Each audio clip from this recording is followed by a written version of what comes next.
Yo, yo, yo, ladies and gentlemen, boys and girls, welcome to VUX World. Sometimes I just want to hang around and listen to more of that tune. It really excites me. However, it does flag up a copyright issue on YouTube, so I can't monetize these videos when I play that song, which is an absolute pain because I love the song. But it gets flagged, so there you go. Anyway, welcome to VUX World. I'm your host, as always, Kane Sims. Today we have the return of the one and only Frank Schneider from Speakeasy AI, the Fresh Prince of AI, by the way, and his fourth appearance on VUX World. Out there now in the lead, officially the one guest who's been on the VUX World podcast the most out of everybody. And we've done, I think now this will be the 225th episode, I think it is, something like that, which is getting there. And so before I bring on Frank, I'd like to give a shout out to Deepgram. Deepgram are sponsoring this and all episodes of VUX World. Deepgram is industry-leading speech recognition. If you haven't checked them out thus far, I've been talking about them quite a lot on the podcast every time we open the show. Do check them out. If you're looking for speech recognition services to put in front of your voice assistants, if you're looking for speech recognition to put within your call centers to transcribe calls for compliance reasons or quality control reasons, whatever it may be, then do check out Deepgram. They're very cost effective. They're incredibly quick, which is really important. And they also allow you to retrain those models, which is really important if you want to feed your NLU some accurate inputs and to get better performance out of your ASR. So do go to deepgram.com/VUX World for more information. That is deepgram.com/VUX World. And if you haven't subscribed to VUX World yet, please do go to VUX.world/subscribe. You'll get all of the invites to all of these episodes that we do with industry leaders straight to your inbox, and all of the articles that we post, all of the insights and all that kind of stuff straight into your inbox. So please do go there. Now then, without further ado, let's welcome Mr. Frank Schneider. Frank, welcome. Hey, what's going on, my brother? How are you? So I'm very good. So much to lead into this. So first of all, the music. Are you even allowed to say what it is? Because I loved it, but I didn't recognize it. What was the song?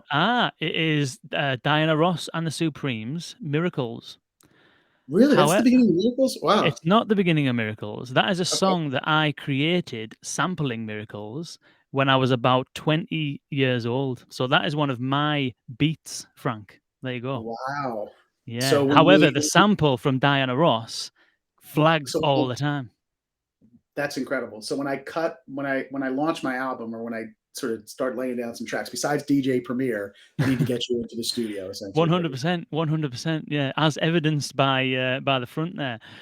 So yeah. But so yeah, in honor of my, I'm super competitive with things that matter, and I love being on your pod, and happy to be back in the lead. I refuse to relinquish the crown, and in honor of that, I'm a sneakerhead. I'm wearing my Air Jordan 4 sneakers today. My second favorite Jordan of all time. So 4 is definitely the theme of the day. But thank you so much for having me back on. Excited to dig into some stuff with you. The content you've been putting out lately has been incredible. Really helps the market. It helps people find what matters in this space. So props to you. Thank you for all you do. Thank you. I appreciate it. Those are also a very nice pair of trainers and one of my favorites as well. Those and weirdly, the Air Max Zeros, which are not very commonly kind of cited as like favorite trainers, but I got surprisingly, a yellow pair of Air Max Zeros many years ago, and I absolutely love them. But I do like Jordans. I've got a pair of Jordans over there as well, actually. Can't remember which ones they are, but they are the typical black and red and white, which is, These black cement 4s are usually, if I'm doing an in-person conference, that's what I'm wearing on stage. Those are my favorite to wear. Nice. Wicked. Well, welcome for the 4th time. Last time you were here, I'm going to say this publicly because I haven't fulfilled my promise yet, but I do owe you a VUX World cap for the hat trick that you did at the back end of last year. I haven't forgot. At the time, I didn't have the caps. I do have the caps now. So you will 100% receive one of these caps along with Soundhound, who are the only people so far to make 3 appearances. You've made 4, so I kind of need to, one, probably do something else to make up for the fact that this is about 8 months late, and Uh, two, to say thank you for coming on the show 4 times and spending 4 hours of your time, very precious time, sharing your knowledge and insights with everyone who tunes in. So thank you. it's my pleasure. Thank you so much, and I will definitely rock that lid. I have a nice Kobe Bryant sweatshirt, which has some yellow accents in it because the Lakers Nice. colors. That'll work well with that for sure. Nice, nice, wicked. So, well, maybe we should start with what I titled this as. I know that you released it what will be last week, and those of you that are Mhm. subscribed to VUX.world, which you should be, VUX.world/subscribe, will have gotten an email about this digital assistant scorecard that you put out there, which is really good because I think it helps settle the score a little bit as far as how you should measure the performance of digital assistants. And I think that's something that there's lots of different ways that lots of different people have kind of purported that you should do it. Single person who I've ever had on the podcast, and when I ask the question, how do you measure the quality or the impact or the success of these conversations? Nobody has a solid answer. Everybody says, well, we do this and we do that, but it's very difficult to do this and very hard to do that. And so when I was reading through that white paper, I kind of thought to myself, actually, there's some really good stuff in here. And it sounds like it's something that obviously you've been thinking about a lot and been using, I imagine, in your client deployment. So I thought it would be a nice opportunity to maybe discuss that in a bit more depth and get inside around how you've been thinking about it and how you use it and all that kind of stuff. No, I appreciate that. That's a good tee up. Yeah, it's a reflection of 10 years in this space of being passionate about answering that question. How do we understand success? What are the outcomes we're trying to get? And even from a commercial standpoint, gosh, the scar tissue that our partners, not partners of Speakeasy, but the people who are buying these systems, the practitioners, the brands, the Verizons of the world, the Time Warner Cables of the world, the IHGs of the world, the Marriotts of the world, the Chases of the world, all these brands, at this point in time, they've probably had 200 AI demos, in the last year alone. They've probably invested in 10 to 12 digital virtual assistants. They've probably already, shuttered or kicked to the curb 3 or 4. And they've built up not just scar tissue, but expertise that understands how to cut through the noise now. So we've been trying to solve this problem of how do we demonstrate that this is working great? How do we demonstrate that the outcomes that matter are being tracked? And when I was at our prior AI company, which this is my second one, which was called Creative Virtual, we came up with a metric called completed conversations. And that was one distillation of this. So, traditionally, bots are measured on accuracy, deflection, containment. And if you think about those metrics inherently, it's almost like old school IVR. It's okay, did it understand some semblance of what was typed if it's digital, right? Or the interaction or voice if it was spoken? And then was it accurate compared to what the intent is itself? But even these systems and these solutions have gotten to a point where accuracy compared to the intent that you thought is a whole nother thing compared to the outcome, right? And Mm. then containment and deflection really just measures how well you were a barrier to human engagement. And it's a reflection of um, ROI model and gamesmanship, right? Hey, we made this AI investment to automate things and maybe reduce our calls or our chats by 20 to 40%, which is pretty much what every vendor has on their website in this space. Reduce this by 20 to 40%. But it's gotten to the point where the confluence on the other side is from the buyer term is, a VP of digital strategy might procure this solution and put a lot of time and energy and effort and expertise into building this system and these conversation flows. And then a C-level executive is going to say, let me try that out. And the mentality of it is, I'm going to go in and try to break it, right? It's like Alexa. Let me see what I can have Alexa not understand. And we say, oh, she didn't get that. Right? You're trying to break things to prove it works or doesn't work. And that's that accuracy deflection mantra. That's that containment mantra. Well, it could not work and still prevent you from talking to a human. Um, Completed conversations for us, which was one metric sort of invention of ours that never got legs.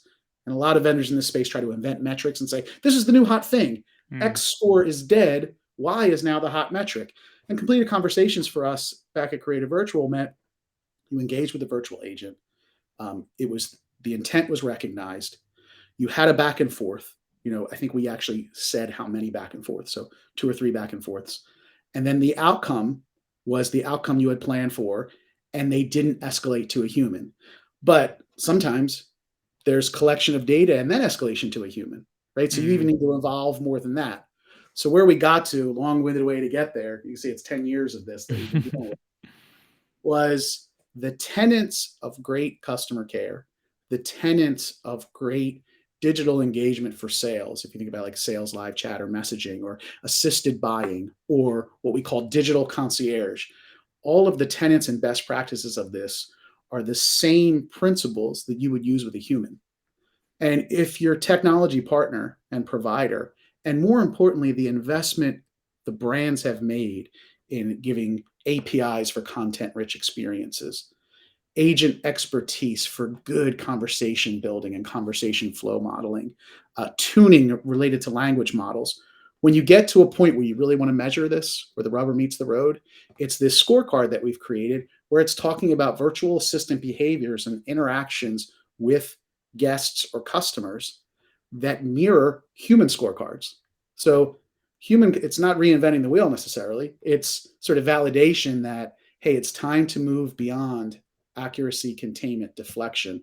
That's good for when you're bootstrapping a model and you just want to get something out the door. Mm. But now, if you're really in a path towards maturity and value realization for these AI investments, that it's score these digital engagement AI solutions like you score your human agents. So QA, quality assurance or quality monitoring and agent scorecarding has existed. One thing about a contact center is it didn't happen unless you can measure it. And Mm. agents are scored via a rubric, much like a student in a school. And you have to follow specific principles and guidelines around empathy, around fulfilling of needs, around providing information, around countering objections or clarifying information, getting to sales, getting to resolutions, teeing things up before they're passed along to someone else who can help you. All of that has clear principles and methodologies, and we're now taking that in our scorecard and applying that to the AI and then Mm. tracking that in that way. Very good, yeah. Because I suppose that's one of the things that I think I remember writing about this a while back, which is that the an ideal place to be is to be able to measure the success of a conversation, as in, Yes. did the customer get the outcome that they came for? But Yeah. then the more you kind of, work on it, the more you observe it, it actually gets quite challenging because sometimes there's a bit of ambiguity there, isn't there? Like an assistant might have a response that might have answered the customer's question, might have kind of got them what they needed, but then the chat might close down or they might hang the phone up. And Yep. it's very difficult. It's a bit like Google Analytics on websites. It's like it tells you the numbers, but it doesn't tell you the kind of like quality. It's quantitative rather than qualitative, isn't it? And Yep. so it's like, how do you know whether that was actually what they were looking for and that they didn't just put the phone down because they were frustrated? So it's Yep. like it's a challenging kind of metric to get to, isn't it? That kind of, was this customer need met? Or have you is that something that you still do try and use, or is it something that you think actually there's other things like, I know that we'll get into maybe some of the things on the scorecard and stuff, but there's Mhm. other things around coherence, responsiveness, stuff like that that matter more than, or you can use these maybe as a proxy to say, well, if we've got these numbers right, Mhm. chances are the customer got exactly what they needed. It's a little bit of both. That's a good way of describing it where you got to in the punchline. So, you think about the conversation flows that we've built. Maybe there's a conversation flow around modifying a reservation at IHG, who's one of our customers. And that conversation flow is going to be measured for the traditional, hey, are we recognizing what the customer wants to do? And that accuracy level, which is why you need more, is always going to be in some kind of 90 something percentile. And if you're spending your AI investments in, okay, you're 94, but I really want to get it to 98. You're really not moving an actual needle in something that matters. But there is still value in just make sure we're recognizing what the customer wants. Make sure we have all the data that we should have known from an API, right? So if we've collected information like the reservation number, Did we pull that API and display that image and that context rich? So there's sort of performance of conversation flow. And then to your point, there's a summary of outcome. Hey, were they able to modify their reservation?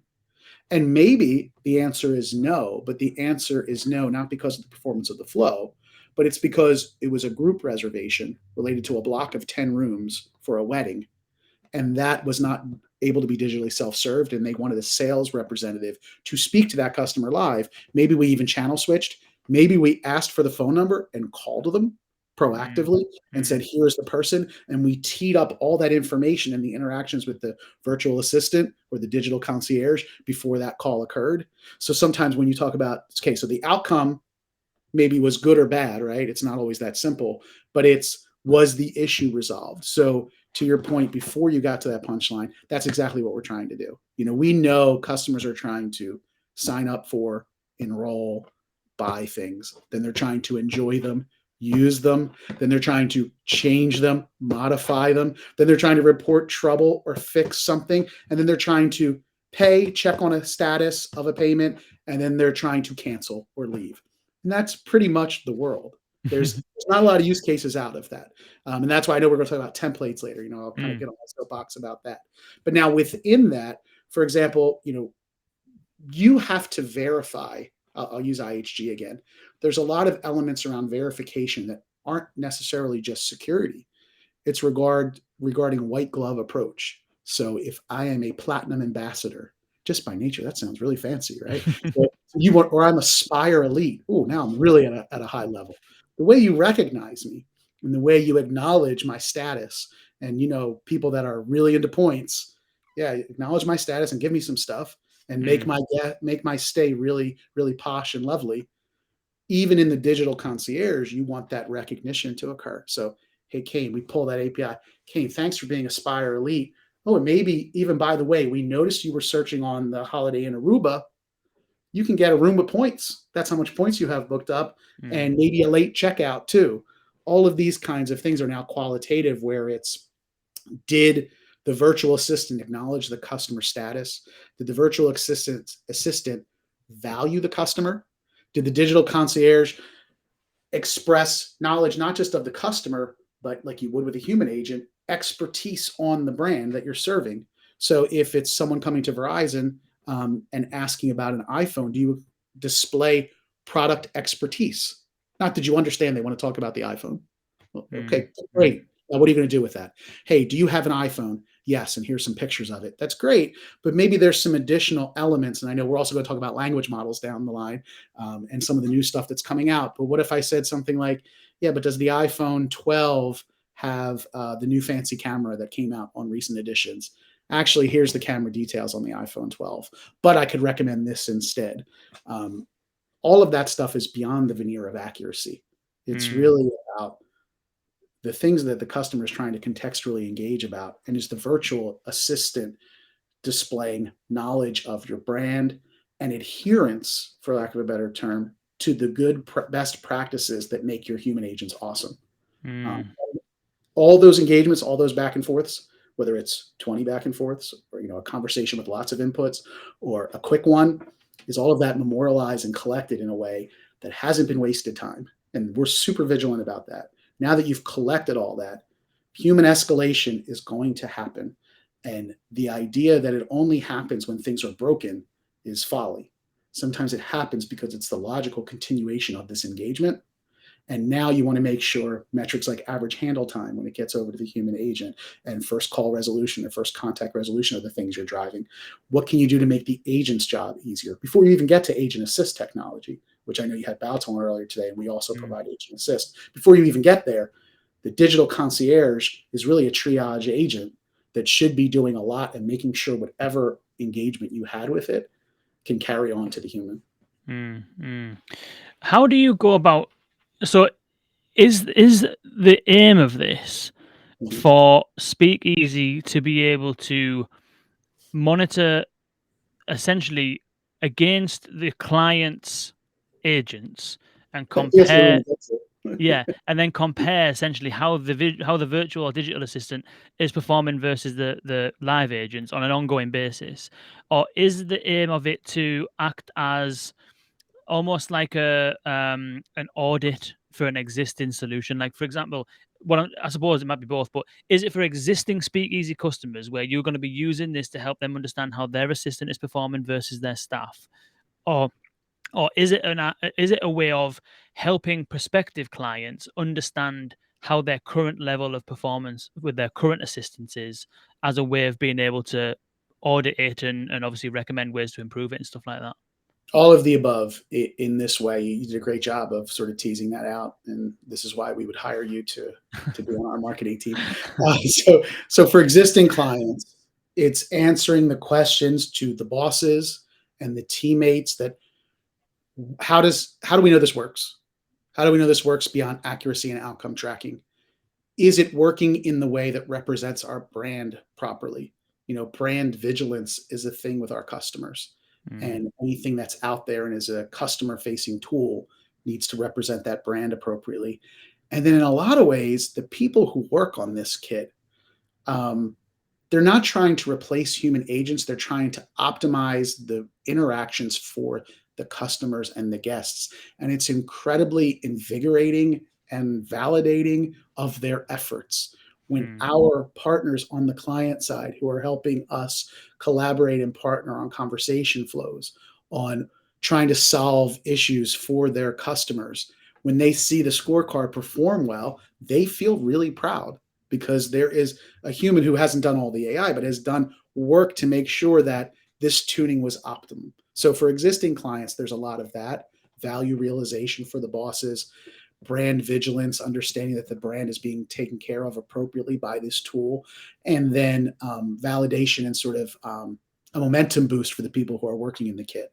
As far as comparing for existing clients to existing human agents, in digital, sometimes that does come up. And that was part of the genesis of this as well, that I was remiss to omit in the beginning. And just remembering now, what happened in some brands that we've worked with is that some people look at this as almost like auto chat. Hey, it's like mm, live chat, or it's like auto messaging, right? Because we also work in SMS or in Google Business Messaging or WhatsApp. But instead of a human, it's the AI answering. Oh, I noticed that some of the scores in CSAT or in resolution rates in the bot are just as good or better for certain use cases than the live chat human agent. To me, it's not a reflection of let's have them compete against each other. It's still always about the use cases. So now, what are the use cases best prescribed for pure automation? And what are the use cases that still should always have a human, like that example I mentioned earlier? And how does that work together? And then you hit the nail on the head on we're consulting with a cable company I'm not at liberty to disclose right now, who they're on their like third existing bot. And it's mm. really hard to say, but our That's AI, rubbish. yeah, that's what everybody does. So I mean, there are some brands who are kind of. It's funny how we talk about each other, because I would never talk about other AI systems as rubbish. We're all as good as the partnership we have. There's Mm, always nuanced tech differences that make, from a technology stack perspective, some vendors better than mm, others. A lot of that is related to agility, speed, control, ability to fold in APIs, and ability to integrate with the behemoth that is an enterprise contact center stack beyond the AI kit. mm. Uh, no one should be competing based on NLP engines, even though some people try. I feel like they shouldn't. It's about how do you use your canvas and how well can you orchestrate within your canvas. So there's a little bit of a soapbox on that, Mm, and I kind of lost my train of thought. But what we try to do is to make sure for this cable brand, hey, we're on our fourth bot. What makes this better? Here's what matters to us. Has to work really well with the messaging kit. Has to tee things up for the humans. Doesn't have to have a ridiculous cost barrier of entry, but we don't want to have to live in it. We want to leverage goodness and improvements and have them update quickly and react to things that matter, and pliability and control. And so this scorecard, or measuring, hey, give us a bunch of AI transcripts if you want, and we'll score the agents. And a lot of people would look at that and say, look at how bad they are at understanding intent.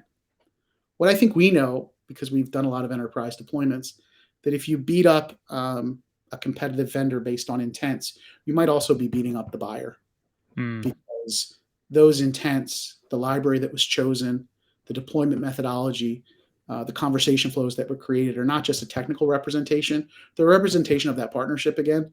And it could have been a two-way street. It could have been the partner they chose didn't properly consult with them. And this is where the consulting arm of the VUX World can fit in. Let me pitch that for you. If you don't have the right tone and tenor and cadence around what the partnership should look like, what you're trying to achieve beyond the technology stack, think about the days of Watson, right? I will bash them, Watson, let's just do some commercials with Bob Dylan writing songs. And so imagine what Watson can do for you. That's not the world. It's pragmatic, smart partnerships around top use cases and getting really good at the things that matter, and having access to APIs and access to a call center agent because they know more than most.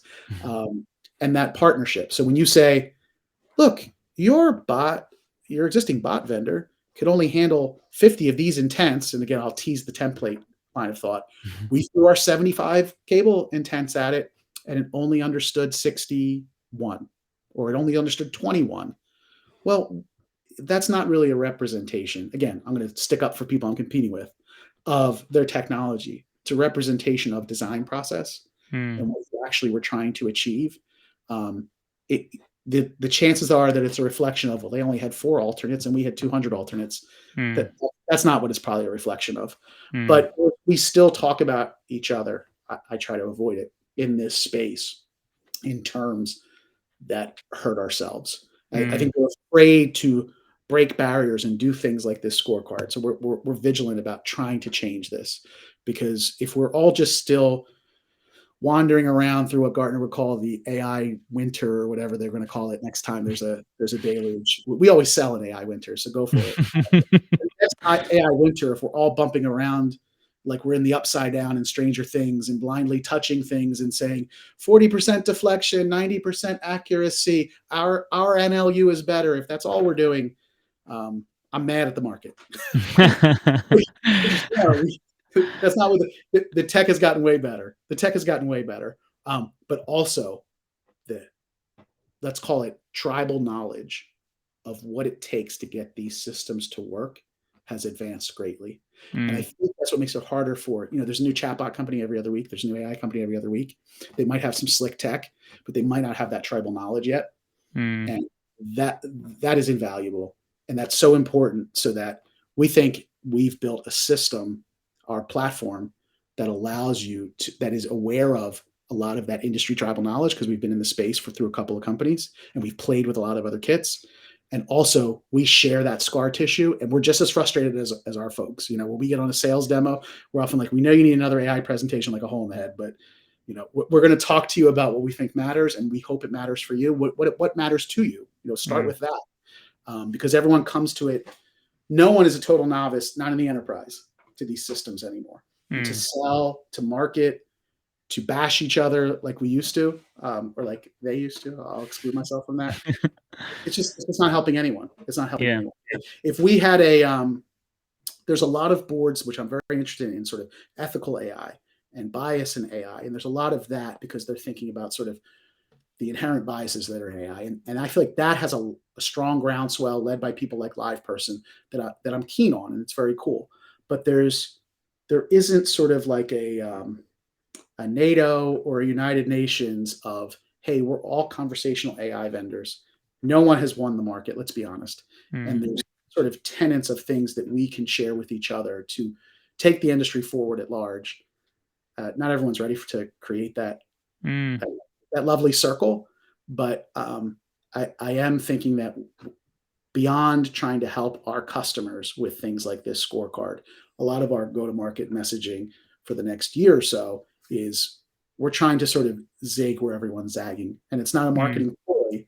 It's more around, hey, this world is evolving under everyone's noses, and we have to do the right things to continue moving it forward for our customers. Yeah.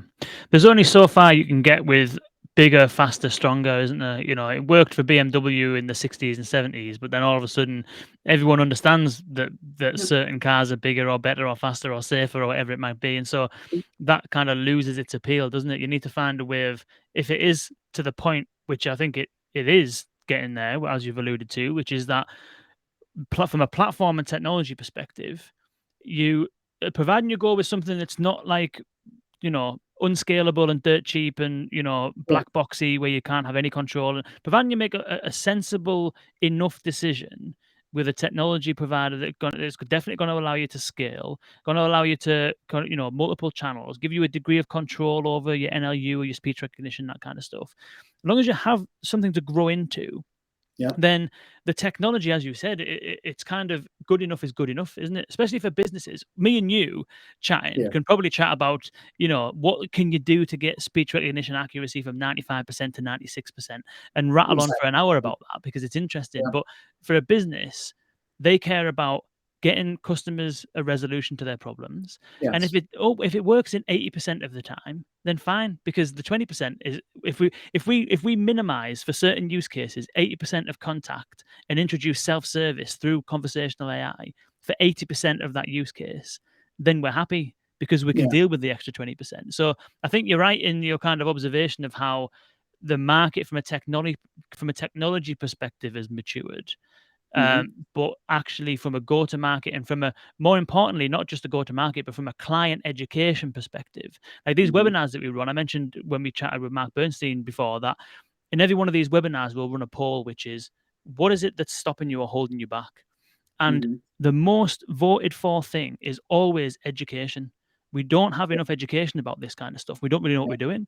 And so in a market where the client and the buyer isn't educated on this stuff, then just screaming bigger, louder, faster, cheaper isn't the yep, right kind of thing, is it? I think what you're getting at around expertise around processing, expertise around integrations, and all that kind of stuff, and how to create something that gives the same level of service as a human agent does, and all of that kind of stuff is, I think, the level of education that's needed beyond it's quick, it's fast, it's cheap, it's accurate, whatever it might be, because all that seems a bit like BMW in the 60s, doesn't it? yeah. No, you're right. And I mean, that's every business that's ever launched. Can you do it faster or cheaper, or else it's like hard to launch a business, right? Or you're creating a whole new market, and all of us are in this market at this point. No one's creating a new market at this point. And the fundamentally, like it's funny. Variant calls it the engagement capacity gap, which is a new phrase I see them sort of coining and talking about to describe the market.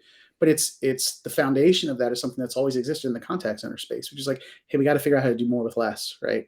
And especially coming off the last 2 years, we won't mention all the things that have happened in the world in the last 2 years, but it's like, we have a bunch of agents working from home now, and we have systems and processes and digital customers that don't necessarily fit our labor and tool system calculus. And how do we bridge this gap?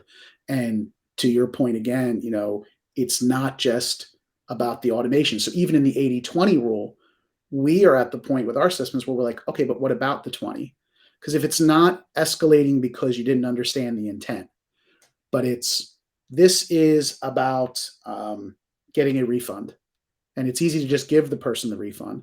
But before you escalate, what can you do to collect data that matters and tee something up for the human to close that gap so that they can handle 7 refunds today, even though a lot of brands wouldn't want to give 7 refunds in an hour, but 7 refunds in an hour as opposed to one.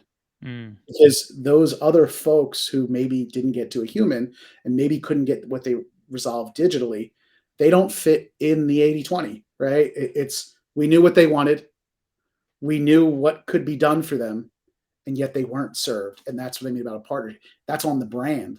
It's not mm, on us at that point. And so we want to sort of tee everything up. Everything, again, to your point, is use case based. So when we sit with our clients, it's not how can we get the accuracy from 96 to 98. Again, you and I will geek out on that stuff, but it's okay. Now it's at 98. We still haven't handled this. How does a guest ask how big the pool is? We mm, understand they're talking about how big the pool is. We have something like 7,500 pools across our properties. They mm, vary in all kinds of. How do we have a conversation about this? And that's a weird anecdotal thing about amenity, but that's the kind of thing that we're doing. We're saying, mm, hey, tell me more about the pool. mm, Is that a containment thing? Is that an accuracy thing? Is that something that's going to deliver you a lot of ROI? No, but what you find is that when people are asking about amenities, maybe they're about to book, or Mm. maybe they were about to cancel and now they don't cancel. And so now the conversations you're having are not in just automate for the sake of automating, although there's a lot of that that's needed because contact centers are just jammed right now. Mm. So they need that. They need the spigot to sort of be better managed at the top of the funnel of all these contacts. And we think we can do that. But then from again, measuring that success mechanism, are these use cases getting resolved in the appropriate way holistically, not just from an automation yes or no perspective. And I think it's a reflection of there are some things where we're just really good at automating, and it's like, okay, now where do you go?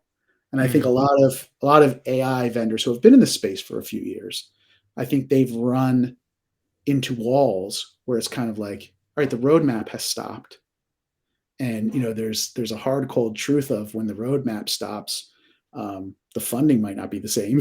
Mm. So we built everything hit a wall. How do we renew the contract this year and get some more money? But if you never got past accuracy and building intents, yeah, you hit a wall and they didn't get their ROI. We should have been thinking about this differently. Mm. Mm. I've got one final question on the scorecard, but I want to just pick up on some of the things that you said there, because one of the things that I've always been definitely an evangelist for is using conversational AI to uncover new needs that Mm, didn't exist or weren't known to the business prior. That example there about how big's the pool, that might not be something that the business knew was even important, because on the website it just says pool, and you don't have the ability to say how big is it or anything like that. So that's an example there of potentially how a digital assistant can get into needs that customers have that the business didn't know about. mm, At the same time, in order to deliver on that use case, you need to know the size of every pool that exists in every location. And that data might not actually even exist. And so it's a two-way street, which is one, the ability to uncover new needs, but mm, two, the ability to have the organization organize its content and its information so that you can enable some of these use cases. And so how much from what you're working on have you noticed those two things happening? One, uncovering new needs that didn't exist prior, and two, those new needs leading to things like knowledge creation, mm.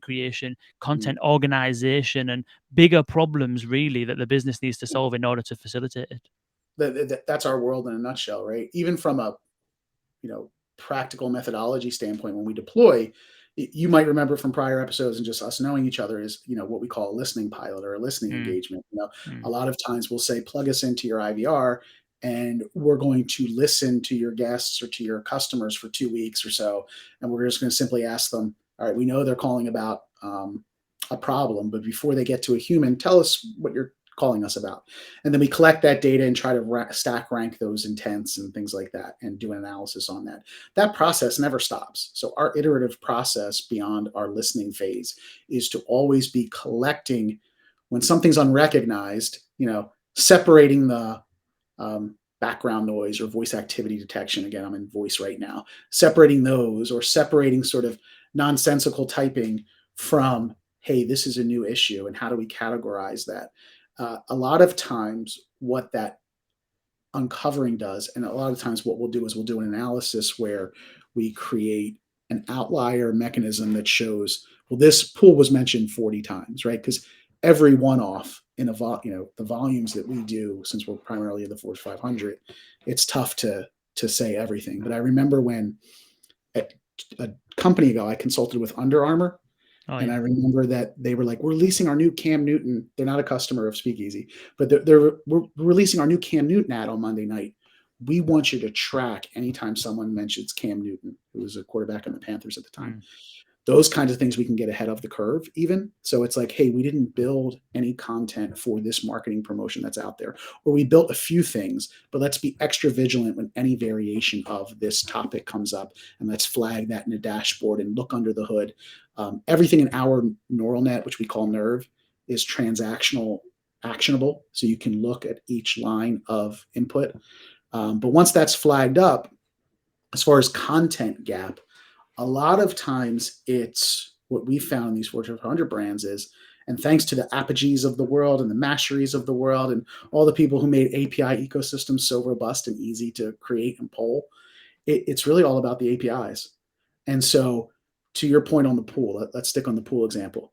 I might not be able to tell you the pool is the precise square meters or feet of the pool, but I can do a context rich through an API picture of the pool.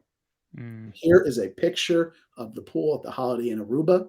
Here's the hours of operation, and maybe it's a saltwater pool, and towels are provided. Or maybe I didn't even say towels are provided.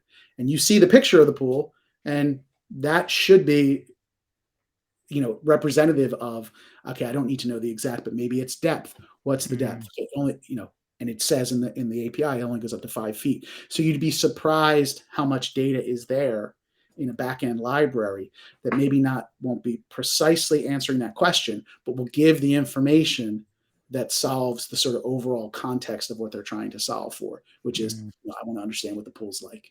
And then once we're in context, because we're not fully sort of delineated around intents, once you're in a conversation flow, it's not that old decision tree and intent model where you can't jump in and out of things. But once you're in context, you could say, hey, do you also have towels? And yes, towels are available. And maybe because Kane, you're Spire Elite, we have a special kind of towel for you. Sorry, I'm probably going to get myself in trouble. Actually, we don't have special towels for those members. But there might be something like that. But to your point, a lot of the knowledge gaps when I think about pre-Speakeasy, so pre-2017 for me, those knowledge gaps were, let's figure out what the answer is. Let's go to a subject matter expert. Let's write the answer. Let's have someone in marketing or compliance approve the answer. Thank God that's gone. Oh, right. So updating an answer on the client side took a while. Now it's more art than that kind of science or that kind of bureaucracy. And it's, what's the API that's available for information for this type of product, this type of we do some stuff with retail. This hiking gear, do we have pictures of this hiking gear? Do we have more details on the product? Do we have people that are experts in this product? Can we display reviews? And all of that data is living somewhere. If we can find an API to it, we're just going to retrieve that to help provide the answer. More than everything isn't, in the old way of doing things, everything was essentially functioning like an FAQ. Has that FAQ been written yet? Okay, no. All right, let's write it. And what's the answer to that FAQ? These systems and what the customer is actually trying to solve are more than simple one-off FAQs. But interesting. It's all, the challenge then, though, is what if there's no API? Exactly. Right? Yeah. Right. And then it becomes this. To be honest, the answer is this is one we're not going to solve for in the AI. Yeah. There's no way to easily retrieve this data for the customer. Let's collect what we need to make it easier for the human when we get it there. So what else do you want to know? Well, I want to know where they're staying. Let's say there was no API for pools, for amenities like that. Okay, I want to know where they're staying and when before they get here so I can talk to them about the pool and make sure it's open, because maybe it's winter and it's an outdoor pool and it's closed. Great. We'll collect that and pass it along. You kind of alluded to a few things there around kind of like what it seems to be is that choosing the right channel for the right kind of use case, which is something I've been trying to dive into a little bit over the last few weeks, is that, as you know, I am 110% evangelical about voice. And that's kind of where all of this stuff comes from. I honestly believe that voice user interfaces are fundamentally a huge time saver.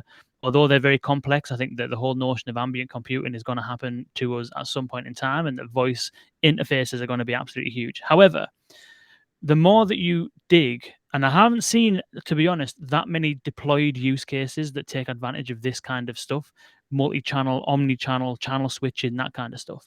But when we first started talking, way back when, if you remember, back in the day, Frank, we were talking a lot about voice AI, talking a lot about the speech to intent. We were a voice first company. That's what I'm saying. Yeah. So your ethos and all your patents and all that kind of stuff. Obviously, Creative Virtual was kind of like text-based chat sort of stuff. But then Speakeasy, with all of your history and foundations in the speech and voice world, you've alluded to it over a number of times in this conversation. You mentioned WhatsApp a couple of times. You're talking here about sending images via API calls and stuff like that. So it's obvious that you've changed the way you're thinking about how you provide these services and how services are accessed from customers. I'm wondering whether you can share your thoughts at the minute on how you're thinking about this omni-channel AI space and whether that's something that you've kind of becoming kind of like more evangelical about. No, I would say it's a natural progression where the reason why we launched voice first is because of that gap and that struggle that now we've boomeranged back to finally get to. So really, it hasn't been a change for us more than it's been our original launch point was the digital chatbots performance. Let's be agnostic about their performance and say they were all awesome. Whether they were awesome or not, they didn't kill the voice call. They just Mm, didn't. So customers were investing all this time and energy and money into good at Creative Virtual, really good chatbots. But still, their call volume was almost the same. Chat volume went down a lot, but call volume was almost the same. And it's the theme of our last one. Digital transformation was always about voice. mm, Whether it be understanding customers, understanding conversation, I'm still with you. It's all the tenet of it, or the foundation is voice. It's really about voice and the way we're speaking right now and all that's said and unsaid. So when we first launched, it was, can you get digital bots that aren't ours, right, from an orchestration standpoint to work in IVR? Can you get digital bots to listen to call center agents and their customers and provide suggestions in an agent assist modality? And then enabling other digital bots to do that. And over time, we realized that what we really need to do is, we knew that omni-channel AI was key, but that word, and you know how the marketing gets in the way. I think I can't remember what's the name of the vendor, UJet, I think it is. Omni-channel's dead. Everyone gets tied. The buzzwords hang around your neck sometimes and just mm, weigh you down in what you're actually trying to pragmatically get done. Everything for us has always been about, let's be agnostic of channel. It doesn't matter to a customer. And to your point, from a channel mix perspective, there is appropriateness of channel that is beyond the reflection of the gaps of the human labor. So yeah, if you only have 20 live chat agents and 500 voice agents, it's a reflection of supply and demand on some level, and maybe will dictate how you handle things. But what if a call that comes into the IVR, which is, again, we started voice first with all of our clients. None of our clients started digital first. So it's not a change for us, but there are some conversations that are context rich and better in digital. I cannot show you a picture of these beautiful Air Jordans on Goat, and Goat's not a customer of ours, but Goat's like a sneaker reseller place, right? Reseller place. So if I go on Goat, or if I call into Goat and I say, I want to know if you have the AJ4s from 2019, right? Because for whatever reason, I didn't go on their digital website or their app. You have to push me to digital. You just have to. mm, A use mm, case is, we do, or is this what you were talking about? Here's what they look like. We have some used, or I could even say in voice, we have some used AJ4s that are available through some of our members. Would you like me to send you some pictures? Yeah, send me some pictures. mm. Because we're not going to be able to have a conversation appropriately about a used pair of Air Jordan 4s. We can talk about me maybe selecting them, buying them, returning them, right? But from a context rich perspective, I just got to get that out of digital. And then in other cases, I'm a phone first person, or there's a voice element where I can resolve things quickly in voice. I want to do that. Or maybe I just want to speak to a human and you want to tee some things up to me. So schedule that call. So for us, it's not a change of ethos as much as it's a natural reflection of what the world was and is, and it getting to the place where we thought, where the rubber meets the road is still voice. It's Mm, still your highest source of volume of human engagement for a contact center. It's still the bulk of where everything's coming. It's the top of funnel. And if you are a digital first company, which we're not a digital first company, we're a conversational AI company that does really well in contact centers, and we provide 3 products, right? And if you look on our website, the first one is conversational AI for IVR. That still gets first billing. Then it's digital concierge or digital virtual assistant, and then it's agent assist, right? And it's this idea of predict, solve, and improve for your customers and your contact center operations, right? So with that always as our mantra, voice has to be the first place you look from a overarching strategy perspective in AI, because that's still where everyone lives. mm, So even if you want to be a digital first organization, which we work with a lot of brands who do, you can't ignore voice. You just simply can't, because that's still, there are people that are coming to your website still and not using all of the tools that you've invested over the years and just going, give me the phone number and let me call you, right? Or searching in Google, give me the phone number for toll free and I just want to call in. So figuring out who those people are, what they're trying to get done, and what can self-serve in voice, and then what can self-serve in digital.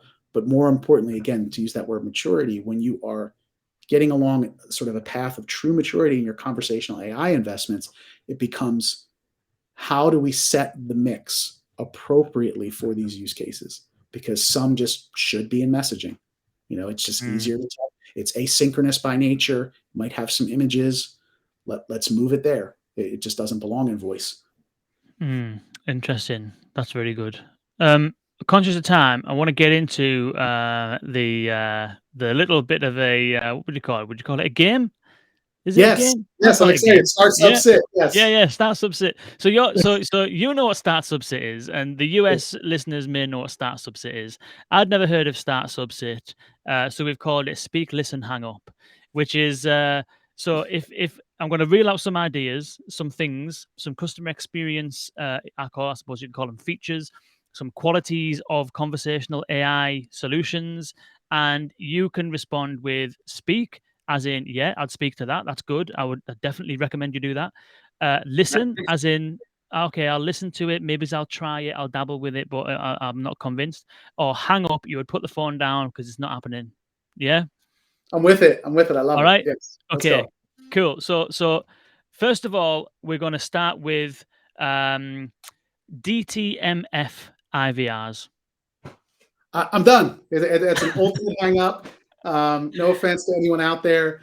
To me, as soon as you hear press or say one, even if it's not truly just press, but say one, as soon as you hear that, anyone out there knows you're now going to be decision tree based. It's going to be limited to what you can do. And it instantly speaks to containment and abandons counting as containment. And for those, everyone listens to this is contact center, but if you're counting abandons, people hanging up as containment and success, like, we need to talk. Like, I'm sorry, you need to go to some rehab with me. So as soon as I personally hear DTMF, not just because I'm an insider, God, I can't imagine if my 15-year-old daughter heard press one for sales or press two. Wait, that's yeah, DTMF is absolute hang up. Hang up. Hang up, go to the website, pray they have some digital engagement, or understand you're just not going to get what you need from this customer. What about DTMF as a fallback when conversational AI can't quite get to, like, if it's a postcode or house or something like that? What about DTMF as a fallback? I feel like you're trying to corral me like I'm cattle. You're trying to get me into the box you want me in, and you need to do better. So I feel like, because we consult with brands where they say, can we do AI after the DTMF?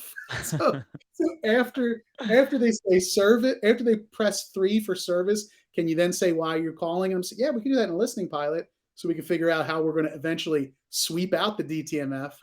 But I'm much more genteel about it when I consult with people. But for you, you get the full raw Philly.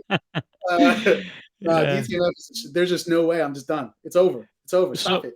so It's a so fax what? machine. Yeah. So what about then? What Uh-huh. about DTMF that doesn't lead to a listening pilot, but DTMF that leads to an automated conversation? Press So 1 for sales, press 2 for complaints, press 3 if you're having trouble with your boiler, press 3. Hi, I'm the virtual agent that can help you fix your boiler. How can I help? Well, what's the situation? So I would DTMF front end, but automated conversation at the back end. I would prefer, because of the way these technologies work too, right? I would prefer you just say whatever would have been DTMF. I don't like, there's a brand that says you can say things like make a new reservation, right? But you Yeah, can yeah. say things like that. But I still would say no. But if it's the only, listen, I also want people to feel safe. And if you're someone who just hasn't dabbled in these things and you're trying to figure out how to dip your toe in the water, then you could talk me into doing something like that. Because I'd say, okay, if this is the baby step to get a brand where it needs to be, then I would do it. But I'm just super cognizant of not putting a bad taste in the customer's mouth for the AI due to that, the way you handle that. Fair enough. Emojis in digital chatbots. Speak and call. Yeah, I speak, call, or type to that. Yeah, I feel like it's a taste thing. It's kind of subjective, but I feel like you have to have the option there for your Mhm. customer. So this is me speaking as a vendor. You have to have the option, and then let the customer decide if for whatever reason they want to turn it off. Maybe they're a bill collector and they don't want emojis. I can think of a lot of use cases where it's more sensitive in nature and they just don't want to be that familiar with folks and folksy. But yeah, for me personally, I feel like it has to be an option. And then you can decide whether or not to turn it off. The use case will decide whether or not it's going to be there. What about keyboard strokes in virtual agents Yes, over it's the funny. phone? It's so funny. This is a listen for me, only Really? because I've gone, and I think because it used to be a hang up for me. It used to be an automatic hang up for me. It is for And me at the moment, unless you can yeah, convince me otherwise. it comes from buyers. It comes from people we're consulting with, and use cases where an API lookup might take a little bit of time because of the nature of the world, and you're going to provide a really good customer experience, but just the nature of technology, it's going to take 4 seconds as opposed to 1 second or 2 seconds. And what I've learned recently in the last couple of years, especially this is, it's clearly it's in voice, right? The typing bubbles in digital give a little bit of confidence, and it's almost like it comes too quick. You don't realize it was even answered. So the typing bubbles in digital sort of show like, I'm about to give you the information, pay attention, and now here it is. I know it sounds weird. It's almost like you can go too fast in digital, and in voice, if it's going to take you 3 seconds, like that felt like a long time just now that I stopped talking. Right? So imagine 5 seconds, like the typing sound and somehow couching it, even saying to the customer, I'm going to look that up for you right now. Happy to help you. Like, okay, now I think there should be a timeout. I think there should be like, don't type for, X number of seconds, depending on the use case. But everyone that's invested in sort of this API ecosystem in this world where, hey, we can actually solve some really cool stuff in voice, they might need that typing sound just to avoid the dead air hang up. So that's why I'm listening. Whereas I was like, typing sounds garbage, get rid of it. But I just feel like otherwise you're not giving the customer and the solution the chance it really deserves to get something done. Fair enough. Fair enough. Yeah, I can see the point there. It's a bit skeuomorphic, isn't it? I suppose then bringing a real world reference into that channel to make it seem as though things are under control. And I do like the analogy of comparing it to the little chatbot bubble dots that come up when people are typing. So I get that. Yeah, fair enough. Fair enough. I'm still not entirely convinced, but you've definitely when we first launched, we were voice first. We were like, we're not doing that. That's for people who, that's for brands that I'm talking about vendors. It's all about competitive nature. That's for vendors who really don't have slick tech. And then we realized, oh, you know what? It's kind of unfair for us to be like that. That's not cool. Yeah. And there is a reason for it. We didn't know what we didn't know. Yeah, and that's fair enough. And I definitely think maybe this is the next one, which is what is known as earcons, that would be an equivalent of an earcon, which would be the typing sound. Another equivalent of an earcon might be you ring up to make a booking, and after the bot has successfully made the booking, you'll hear a ding sound or something like that. Or maybe you make up to make a payment, the payment's being successful, it's like cha-ching, like those kind of sound effects. It's funny. I used to be against them, and we don't do any. But I would be totally cool with that now. To the point where when our engineers first started to put typing sounds in, our first typing sounds in our system sounded more like Donkey Kong or a video game. Because we're dev first company. We got a lot of slick, smart devs on our team. Moshe, my CTO, is Tony Stark. So Tony Stark's going to do something cool. All right, I got to play some sounds. Okay, it's going to sound like Optimus Prime starting up. It's not going to sound like typing sounds. So we definitely have changed a little bit on the typing sounds. Fair enough. Bot barging in, so the assistant barging in and cutting off a customer when they're in the middle of talking. Ooh, interesting.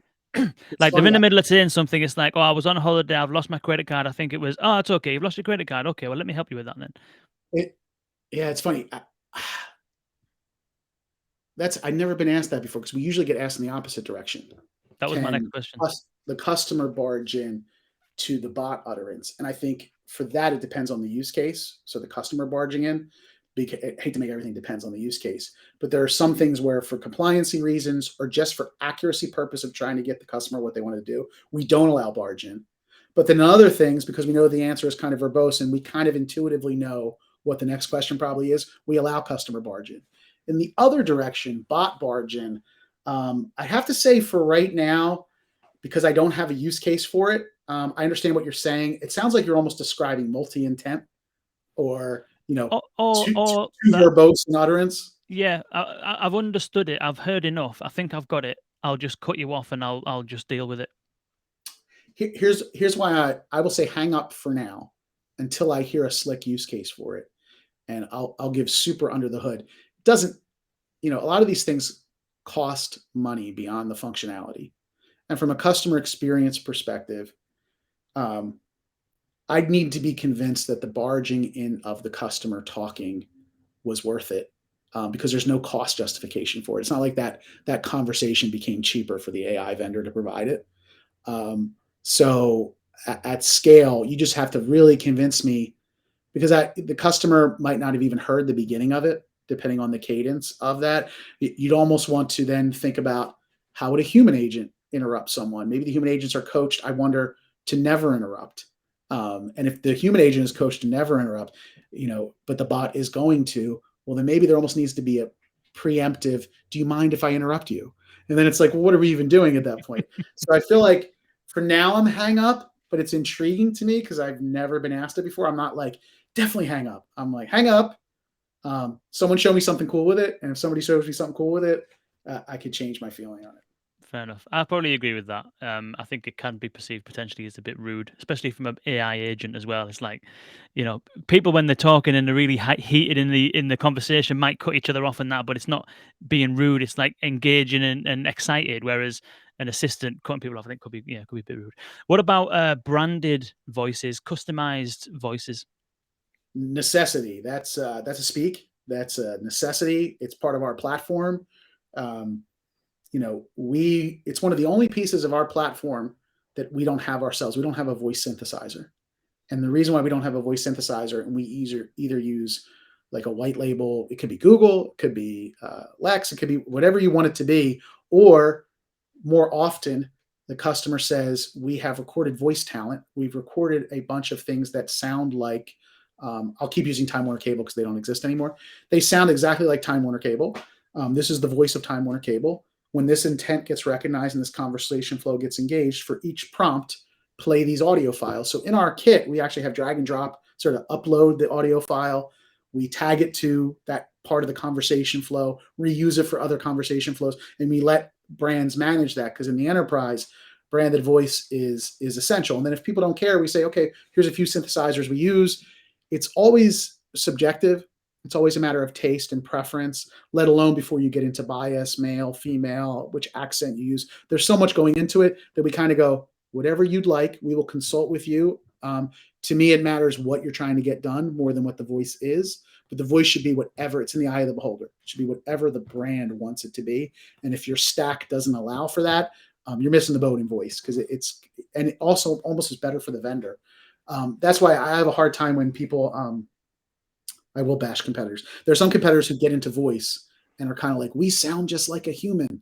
And like, it can sound like a human. Just use recorded voice. If you don't like the way a voice sounds, use a different voice is the answer. So if you're selling based on how much it sounds like a human, I don't understand what you're trying to get done.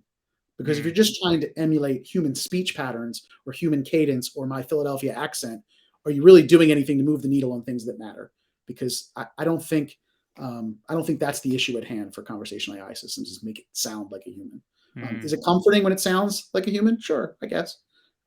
It's just not my cup of tea. So for me, it's essential to have the ability, then it's a speak or a call, to have whatever voice you want for the brand. You have to be careful too, though, because I'll use the Time Warner Cable example because they don't exist anymore.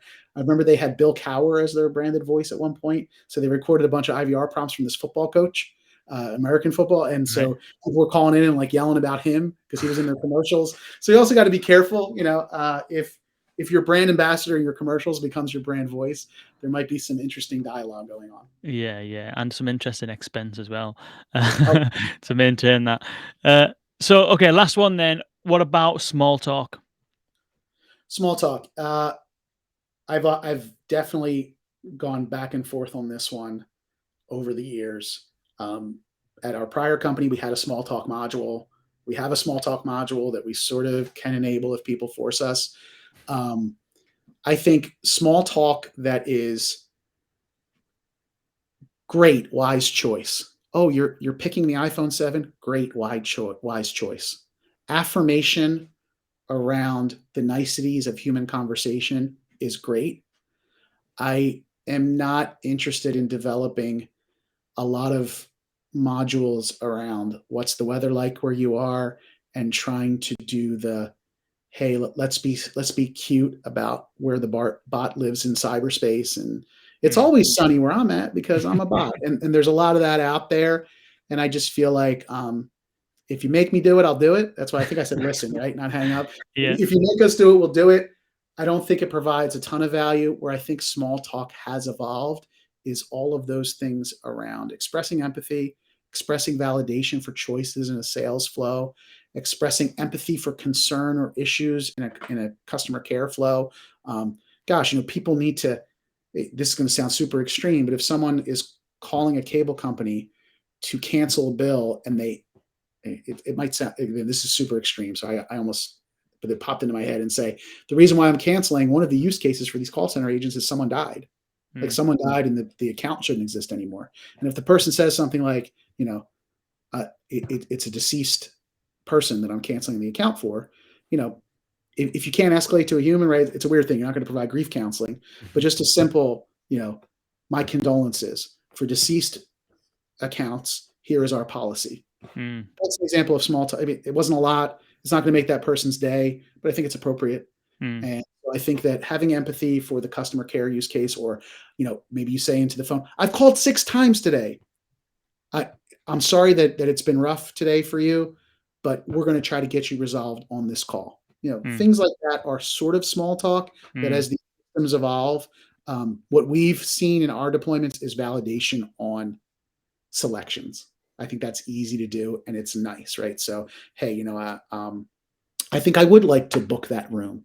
Great choice. Mm. Looks like a wonderful property you've selected. It might sound like a nothing statement, but I actually really like that kind of small talk. Yeah.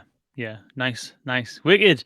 Well, that was absolutely fantastic. I think we might do more of these little games. That was quite good. That I don't know how many more of these things I could think of, but yeah, no, really good. Nice one. Cool. I love the way you threw it together. It's fine. I feel like we had so much to talk about. We didn't get to everything. So I definitely, number 5, I'm Number hoping. 5. Number 5. I'm Definitely. needing. Definitely. That it always is the case with these conversations, is that there's so much to get through and so much to talk about, and it's like we could spend all day doing it, I think.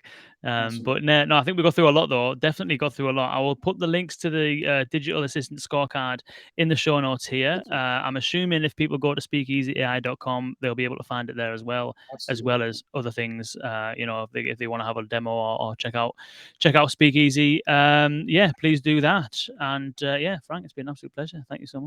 Awesome. Always good to chat with you. I feel like we could record our regular conversations, but also too, just to summarize with, thank you again for everything you do for this space. You are a key member of making us all better, and trying to help demystify things, for lack of a better term, for the buyers that are out here. There's a lot of scar tissue, as I always abuse that term, and the voice that you have, the content that you're producing, everything that you're doing is really helping. It really is. So props to you. Honored to be on for a 4th time. Can't wait to the 5th. Thank you. That really means a lot, Frank. I really appreciate that. Thank you so much. It's definitely yeah, something I'm very passionate about, and definitely try hard to do exactly that. Try and demystify it, try and help people, try and inform. And it wouldn't be this if it wasn't for people like you, because it's not my knowledge that's coming out of this stuff. You have a bet. Listen, if you were an AI engine, the stuff you've been tuned with at this point, Kane Sim's language model has to be insane. Yeah, Yes. yeah, it may well be. It may well be. Yeah, but it is definitely the people that come on the show and partake and share their insights is what it's all about. So, yeah, I appreciate the compliment. Thank you, and thank you for joining us. Awesome. Thanks, Kane. Chat Nice soon. one. Cheers, all. Take Speak care. soon. Bye-bye.